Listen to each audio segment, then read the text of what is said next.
தமிழுக்கு எண் 1 அழுத்தவும். என்னண்ணே ஒரு வசதியானவங்களா இருப்பாங்களோட. அதை உறுதி செய்ய 2 அழுத்தவும்.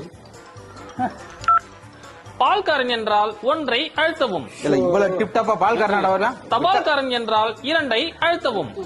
பிச்சைக்காரன் என்றால் 3 அழுத்தவும். சொந்தக்காரன் என்றால் 4 அழுத்தவும். கடன்காரன் என்றால் 5 அழுத்தவும்.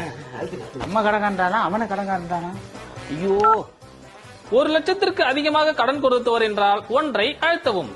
1 லட்சத்திற்கு கீழே கொடுத்தவர் என்றால் 2 அழுத்தவும். கடன்காரல ரொம்ப டெக்னிக்கலான கடன்காரனா இருக்கானடா. எல்லாத்துக்கும் வச்சிருக்கானே. அதை உறுதி செய்ய 1 அழுத்தவும். ஆமா வாங்குனது கடன் இதுல வந்து உறுதி வர ஓட்டன் வச்சுக்க. கடனை உடனே கேட்பவராக இருந்தால் 1 அழுத்தவும். காலையில என்ன விளையாட்டு காட்டுறாங்க எப்படி எல்லாம்